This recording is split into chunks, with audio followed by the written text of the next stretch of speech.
Hello friends, welcome back to my channel. आज एक और टॉपिक आपके साथ में शेयर करने के लिए आई हूँ। जो लोग फर्स्ट टाइम मेरी वीडियो को देख रहे हैं, मैं आपको बता देना चाहती हूँ, छोटी छोटी स्टोरीज़, पैराग्राफ ऐसे मैं आपके साथ शेयर करती रहती हूँ, जिनसे हम बहुत सारे न्यू वर्ड सीखते हैं, अपनी वोकैबुलरी को इम्प्रूव करते हैं। साथ ही जो भी ग्रामर दी जाती है, मैं कोशिश करती हूँ कि ईजी वे में आपको एक्सप्लेन कर सकूँ। सो यस, आज जो हमारा टॉपिक होने वाला है वो है स्टूडेंट लाइफ के ऊपर, यानी कि विद्यार्थी जीवन के ऊपर।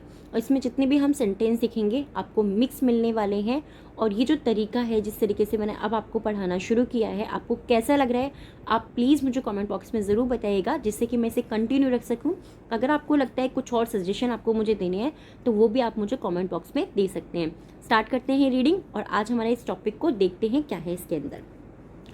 Student life is meant to help us learn discipline and study. पूरा सेंटेंस हमने रीड किया, अब इसका हिंदी में मीनिंग देखते हैं। स्टूडेंट का मतलब होता है विद्यार्थी, लाइफ मीन्स जीवन, विद्यार्थी जीवन, इज मीन्स है, विद्यार्थी जीवन है। मींट का मतलब होता है अर्थ होना या फिर मतलब होना। तो विद्यार्थी जीवन का मतलब है या विद्यार्थी जीवन का अर्थ है टू हेल्प, मदद करना, अस हमारी, लर्न सीखने में, डिसिप्लिन अनुशासन, एंड और स्टडी यानी कि पढ़ाई। तो पूरा जो वर्ड है इसमें जितने भी दिए हुए हैं, एक एक वर्ड का मीनिंग को हमने देख लिया। अब इसको फुल रीड करते हैं। तो क्या हुआ, विद्यार्थी जीवन का मतलब है या विद्यार्थी जीवन जो है इसका अर्थ है मदद करना, अस हमारी, हमारी मदद करना, क्या करने के लिए, डिसिप्लिन और अनुशासन, यानी कि डिसिप्लिन जो है हमारा, अनुशासन जो है उसको, और पढ़ाई को सीखने में। पूरी सेंटेंस को हम दूसरे तरीके से भी बोल सकते हैं, जैसे कि विद्यार्थी जीवन हमें अनुशासन और पढ़ाई सीखने में मदद करने के लिए है। इस तरीके से भी हमारे इस पूरे सेंटेंस को हम बोल सकते हैं। देखिए, किसी भी सेंटेंस को बोलने के दो तरीके सिंपली हो सकते हैं।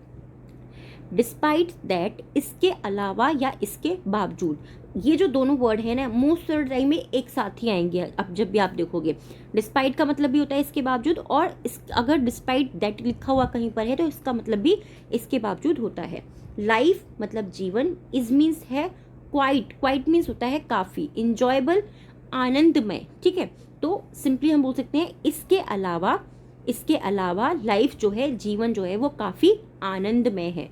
आनंदमय यानी कि किसी चीज़ को जिसको हम बहुत ज़्यादा उत्सुकता से मनाते हैं, जिसमें हम बहुत ज़्यादा खुश होते हैं, हम वो बोल सकते हैं कि लाइफ इसके अलावा आनंदमय है।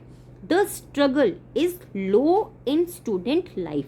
द स्ट्रगल, स्ट्रगल का मतलब क्या होता है, संघर्ष। ओके, जो संघर्ष है, इज लो, इज मतलब है, लो मतलब कम है, इन स्टूडेंट्स लाइफ, विद्यार्थी जीवन में जो संघर्ष है वो कम है। लो का मतलब क्या होता है, लो का मतलब होता है कम होना। ठीक है, अब यहाँ पर ध्यान से देखिए, one must get up early in the morning to get ready for school और कॉलेजेस या कॉलेज। ठीक है, अब देखिए, one must get, one must का मतलब क्या होता है, वन मस्ट का मतलब होता है जब हम किसी भी चीज़ को बोलना चाहते हैं कि ये बहुत ज़्यादा ज़रूरी है। ठीक है, जब हम बोलना चाहते हैं बहुत ज़्यादा ज़रूरी है, यहाँ पर हम शुड का भी यूज़ कर सकते हैं, बट हम बोल रहे हैं कि ये चीज़ ज़रूरी है, बहुत ज़रूरी है, तो एक व्यक्ति के लिए बहुत ज़रूरी है। गेट अप अर्ली, जल्दी उठना, इन द मॉर्निंग, सुबह में जल्दी उठना, to get ready, get ready यानी कि तैयार होने के लिए, फॉर स्कूल, विद्यालय के लिए, और कॉलेज के लिए। सिमिलरली, उसी प्रकार या उसी तरह से, आगे देखते हैं, उसी प्रकार या उसी तरह से, रशिंग टू बस, रशिंग का मतलब क्या होता है, रशिंग का मतलब होता है भीड़ भाड़, रश मतलब होता है भीड़ भाड़, या फिर तेजी से दौड़ना, किसी चीज़ की तरफ हम जब हड़बड़ी में दौड़ते हैं ना, या हड़बड़ी में भागते हैं, तो rushing to the bus stop, जो बस स्टॉप होता है वहाँ तक दौड़ कर या भाग कर जाना, is very exciting during student life. Is very exciting, is means है वेरी एक्साइटिंग, यानी कि वो बहुत ज़्यादा उत्सुकता पूर्वक है या बहुत ज़्यादा हमें खुश करने वाली चीज़ है या रोमांचक है। ड्यूरिंग स्टूडेंट लाइफ, ड्यूरिंग मतलब दौरान, स्टूडेंट लाइफ विद्यार्थी जीवन के दौरान। तो हम पूरा जो सेंटेंसेस को हम कैसे रीड कर सकते हैं कि सिमिलरली, उसी प्रकार, अपने विद्यार्थी जीवन में जो है, विद्यार्थी जीवन के दौरान,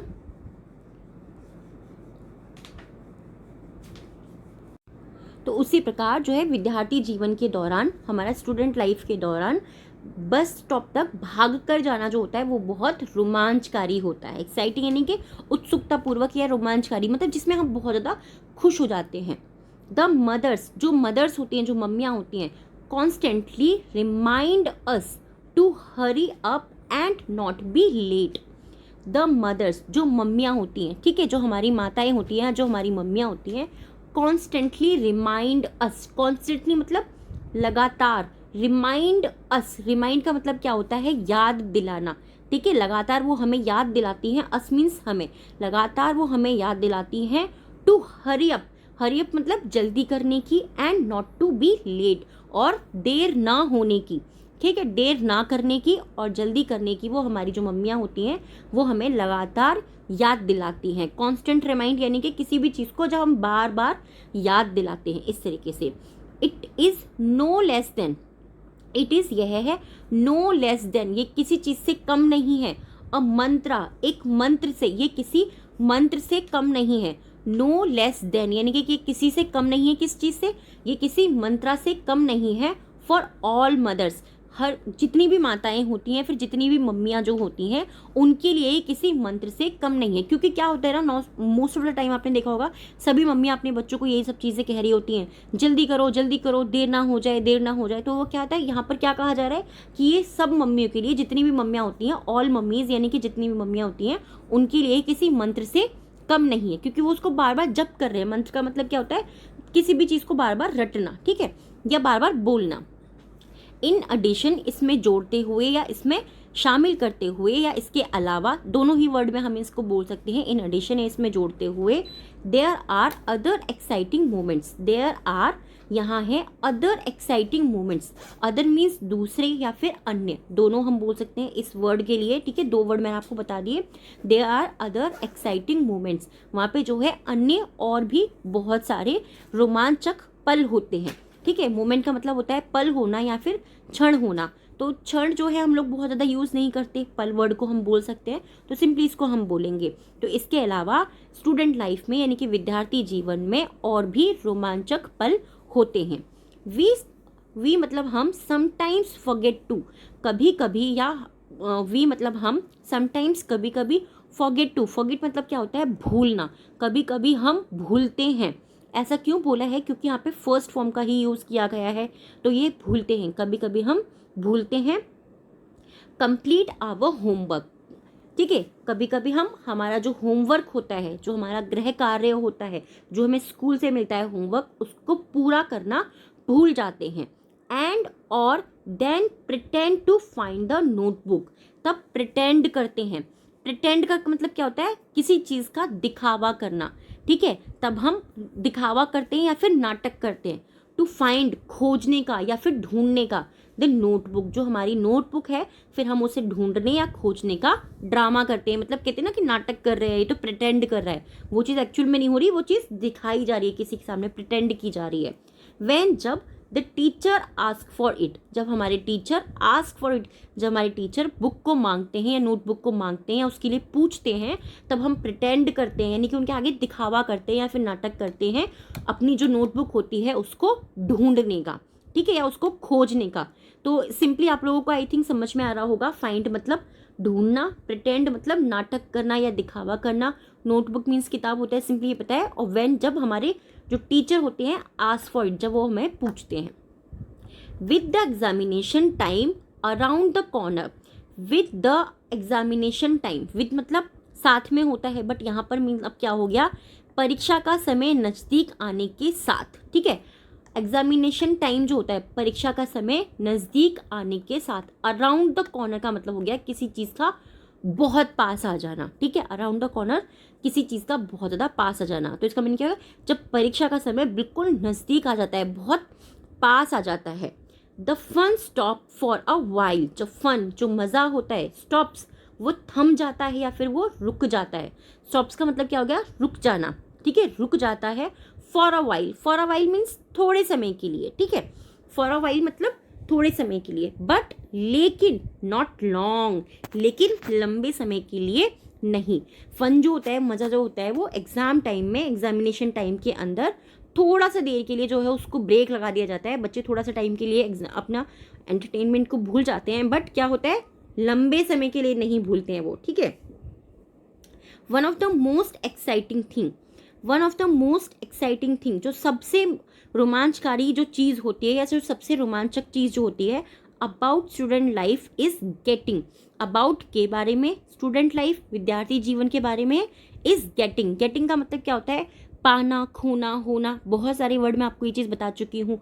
तो सबसे ज़्यादा जो इम्पॉर्टेंट चीज़ जो होती है, जो एक्साइटिंग चीज़ होती है विद्यार्थी जीवन के अंदर, टू गो ऑन पिकनिक्स पर जाना, यानी कि पिकनिक में जाना। तो सिंपली इसको हम कैसे बोलेंगे, छात्र जीवन में या विद्यार्थी जीवन की सबसे रोमांचक चीज़ों में से जो चीज़ें होती हैं वो क्या है, पिकनिक पर जाना एंड ट्रिप्स। और जो कुछ ट्रिप होती है यानी कि दोस्तों के साथ में जो हम यात्राओं पे जाते हैं, ट्रिप का मतलब क्या होता है, यात्राओं पे जाना विद योर फ्रेंड्स, अपने दोस्तों के साथ।